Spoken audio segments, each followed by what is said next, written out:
하겠습니다. 오늘은 산지조사팀 한봉희 팀장님을 모시고 작황에 대한 조사는 어떻게 진행되고 있는지, 그리고 올해 마늘 작황은 어떤 건지 한번 알아보도록 하겠습니다. 반갑습니다. 네, 안녕하십니까. 네, 저는 한국농촌경제연구원 농업관측센터에서 산지조사팀장을 맡고 있는 한봉희입니다. 네, 반갑습니다. 예. 아마 이제 농촌경제연구원에서 한 십몇 년 쭉 관측을 해왔는데 잘 모르시는 분이 계실 것 같아요. 그래서 관측이 어떻게 이루어지는지 짧게 좀 설명 부탁드립니다.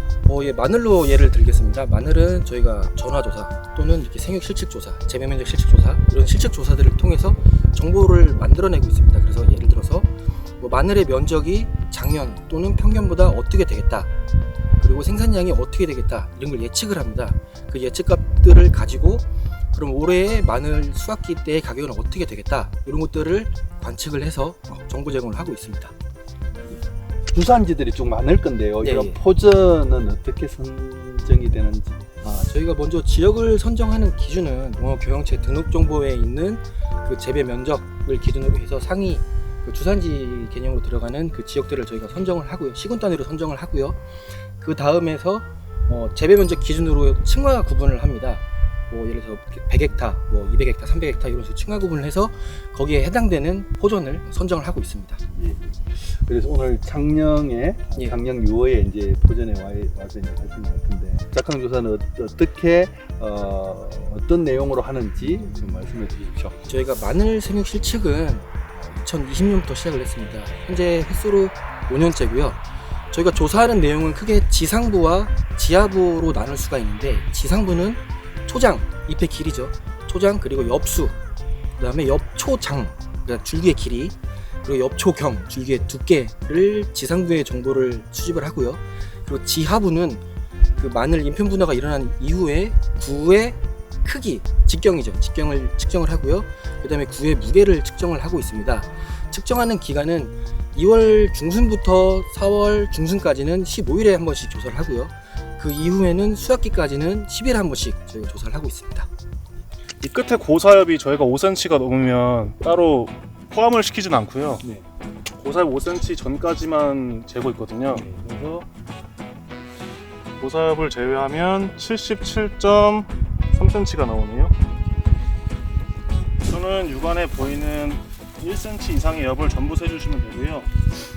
하나, 둘, 셋, 넷, 다섯, 여섯, 일곱, 여덟, 총 8개입니다. 마늘의 줄기를 재주면 되는 건데요. 지면부터 가장 마지막, 줄기의 가장 마지막에 있는 마디를 재주시면 되거든요. 이 개체의 경우는 23.7cm가 나오네요. 마늘 줄기의 둘레를 재주시면 되는 건데요. 잴 때 주의하실 점은 이 옆이 벌어지는 방향으로 재주셔야 된다는 거예요. 이거를 이렇게 해서 재면은 15.43mm가 나오네요.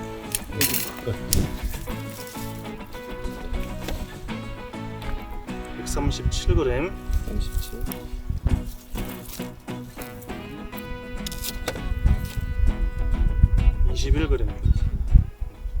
그럼 올해 네. 올해 작황이 네. 작년 대비, 평년 대비 네네. 어떻는지 한번 주십시오. 전년 대비로만 설명을 드리자면, 전국적으로 봤을 때 마늘의 작황은 전년과 비슷하다, 이렇게 말씀드릴 수가 있습니다.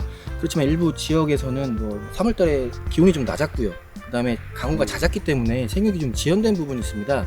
작년 이맘때와 비교해 봤을 때 병충해가 현재 발생 정도가 전년보다 적거든요. 그래서 현재 저희가 봤을 때는 생육이 좀 지연됐다.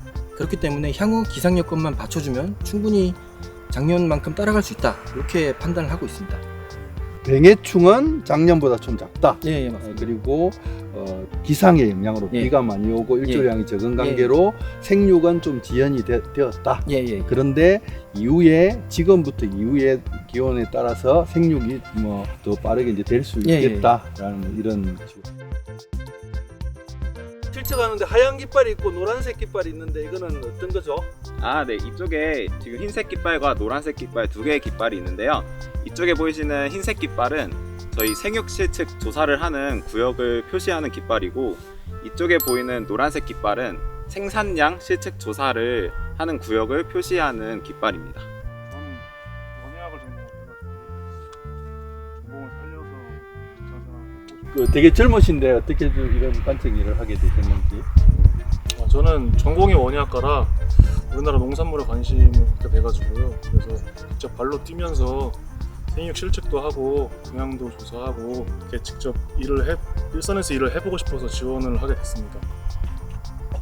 뭐 하면서 좀 힘든 점이나 보람된 점 이런 게 있나요? 제가 워낙에 또 이렇게 바깥에서 활동하는 것도 좋아하기도 하고 또 이렇게 직접 필지를 돌아다니면서 저희가 생육 실측하는 그런 숫자들이 이렇게 유용하게 잘 활용되고 있다라는 점이 되게 조사원으로서 좀 뿌듯함을 가지고 있고요. 시기별로 여러 작물을 다양하게 경험할 수 있어서 그런 점이 되게 흥미로운 점인 것 같습니다. 마늘 생육실측 5차 속보 설명드리겠습니다. 먼저 전반적인 마늘 전체의 생육 상황은 전년 이맘때와 비슷한 것으로 파악됩니다. 다만 잦은 강우와 일조량 감소, 일교차 확대 등으로 일부 지역, 표에서 보듯이 경북, 전남, 제주 지역의 마늘 작황이 전년 이맘때보다는 다소 부진한 것으로 나타났습니다. 제주 지역은 엽초장이 38.3cm로 전년보다 2.1cm 작았고 줄기의 두께도 전년보다 1.2mm 작은 것으로 조사되었습니다. 제주 지역은 현재 벌마늘 발생이 전년에 비해 증가한 것으로 보입니다. 경북과 전남 마늘의 줄기 두께는 전년과 비슷하지만 잎의 수라던가 구의 크기, 무게 등이 전년보다는 작은 것으로 조사되었습니다.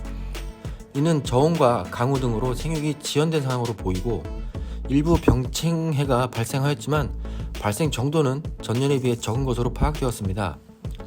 아무래도 현재 기상 여건 변동이 컸기 때문에 마늘의 생육이 지연되고 있는 것으로 보입니다. 그렇지만 향후 기상 여건이 양호하게 받쳐준다면 생육 지연이 해소될 수 있다라고 말씀드릴 수 있습니다.